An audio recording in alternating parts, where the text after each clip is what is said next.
आरक्षणाच्या महत्त्वाच्या बातमीने मंडळी ती बातमी अशी आहे की कोणताही ऐतिहासिक संदर्भ नसलेल्या पुरावे नसलेल्या वाघ्या कुत्र्याची समाधी रायगड किल्ल्यावरून हटवण्यात यावी अशी मागणी माजी खासदार संभाजीराजे छत्रपती यांनी केली आहे। या संदर्भात त्यांनी मुख्यमंत्री देवेंद्र फडणवीसांना पत्र लिहिलं आहे। छत्रपती शिवाजी महाराजांच्या समाधीलगत एका कपोलकल्पित कुत्र्याची समाधी आणि पुतळा उभारणं हे महाराष्ट्राचं दुर्दैव असल्याचं त्यांनी पत्रात म्हटलं। दरम्यान 31 मे पर्यंत हा पुतळा हटवण्यात यावा अशी मागणी जी आहे ती संभाजीराजेंनी केली आहे।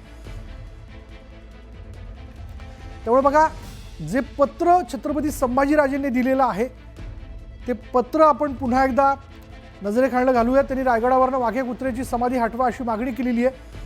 त्यांनी असं म्हटलंय की कपोलकल्पित अशी ही समाधी आहे आणि छत्रपती शिवाजी महाराजांच्या समाधीलगत ही समाधी असणं आणि त्याचा पुतळा उभारणं हे महाराष्ट्राचं दुर्दैव असल्याचं त्यांनी पत्रात म्हटलंय। इतिहासकार इतिहास अभ्यासक इंद्रजीत सावंत आपल्याबरोबर आहेत। इंद्रजीत सावंतजी जे पत्र छत्रपती संभाजीराजेंनी देऊ केलेलं आणि त्या पत्रात त्यांनी म्हटलंय की एका कुत्र्याची म्हणजे वाघा नावाच्या कुत्र्याची जी समाधी उभारण्यात आलेली आहे ती तिथून हटवण्यात यावी, याकडे आपण कसं बघता?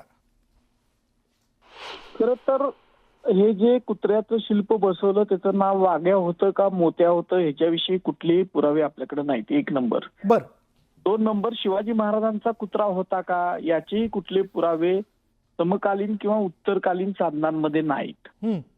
3 नंबर शिवाजी महाराजांचं निधन झालं त्यावेळेला कुत्र्यानं चितेत उडी घेतली याचेही कुठलेही कथा कादंबऱ्या सोडल्या नंतरची नाटकं सोडली तर त्याचेही पुरावे आपल्याकडे नाहीत। बर हे जे शिल्प बसवलेलं आहे ते 1936 ला बसवलेलं आहे आणि 1936 ला ते शिल्प बसवल्यानंतर जी त्या शिल्पावर राजसन्यास या नाटकातली अर्पण पत्रिका कोरलेली आहे की जे नाटक संभाजी महाराज शिवाजी महाराजांची बदनामी करणार आहे। आणि त्यामुळं पुरातत्व खात्याशी मी सुद्धा या जवळजवळ 20 वर्षापासून या शिल्पाचा ते खरं आहे का, कुत्रं होतं का शिवाजी महाराजांच्याकडं, मग त्याने चितेत उडी टाकली का, या सगळ्या गोष्टींचा अभ्यास करत होतो। बर आणि केंद्रीय पुरातत्व खात्याच्या ताब्यात हा किल्ला आहे। तर या केंद्रीय पुरातत्व खात्याकडे सुद्धा या कुत्र्याच्या शिल्पाबद्दल किंवा त्याच्या समाधीबद्दल काही पुरावे आहेत का याची माहिती अधिकारात 4 वेळेला मागणी केलेली आहे। 4ही वेळेला पुरातत्व खात्यानं आमच्याकडे या संदर्भात कोणतीही माहिती नाही असं सांगितलेलं आहे लिखित उत्तर देऊन। याचाच अर्थ ते कुत्र हे अनैतिक आहे आणि त्यामुळे ते काढून टाकलं पाहिजे। ही जी संभाजीराजेंची मागणी आहे ती अत्यंत योग्य आहे कारण गेली अनेक वर्ष शिवप्रेमी ही मागणी करत आहेत। पण मग इंद्रजीत सावंतजी मला आजही आठवतं विद्यार्थी दशेत जेव्हा आम्ही सहलीला किल्ल्यावरती गेलो होतो तेव्हा गाईड सांगताना या कुत्र्याबद्दल फार मोठी माहिती सांगतो। वाघ्या कुत्र्याबद्दल जेव्हा तुम्ही म्हणालात की मोती कुत्र्याबद्दल जे काय असेल ते, मग हे आलं कुठून आहे?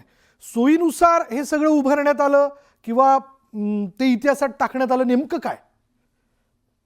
हे शिल्प मी तेच सांगतो की हे 1936 ला उभारलं गेलं आणि या कुत्र्याबद्दल एक माहिती दंतकथा ही गोनी दांडेकरांच्या पुस्तकात सुद्धा आलेली आहे आणि रायगडच्या अगोदरच्या पुस्तकातून सुद्धा आलेली आहे की ज्या वेळेला शिवाजी महाराजांच्या समाधीचा जीर्णोद्धाराचं काम चालू होतं त्यावेळेला ही जीर्णोद्धार करणारी जी मंडळी होती त्या मंडळींपैकी काही मंडळी ही तुकोजीराव होळकर साहेबांच्या महाराजांच्याकडे गेली आणि म्हणजे ही कथा सांगितली जाते, मी तुम्हाला सांगतोय, हे सत्य नाही आहे। बर आणि तुकोजीराव होळकर महाराजांनी त्यांना असं वाटलं की जर आपण शिवाजी महाराजांच्याच स्मारकाला निधी दिला तर इंग्रज सरकारचा रोष होईल, त्यामुळे त्यांनी त्याला नकार दिला।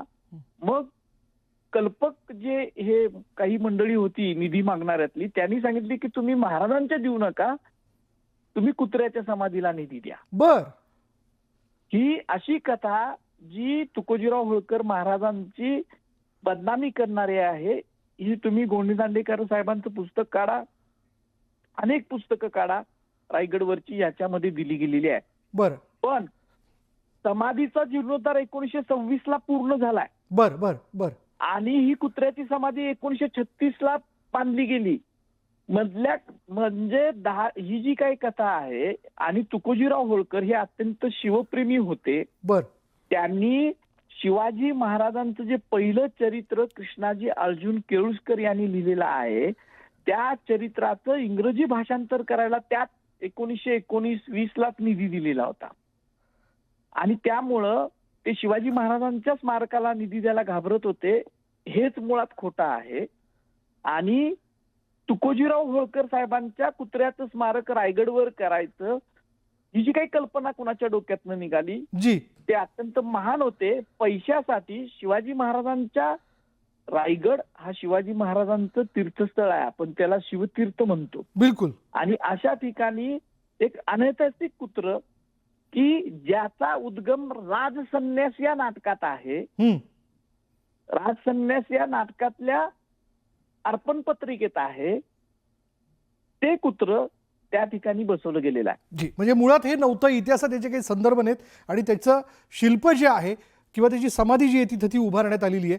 बघूयात आता या विषयाला घेऊन छत्रपती संभाजीराजांनी पत्र देऊ केलेलं आहे. काय नेमकी याबद्दल पुढे भूमिका घेतली जाते हे येणाऱ्या काळात आपल्याला कळेलच. धन्यवाद आमच्याशी बोलल्याबद्दल.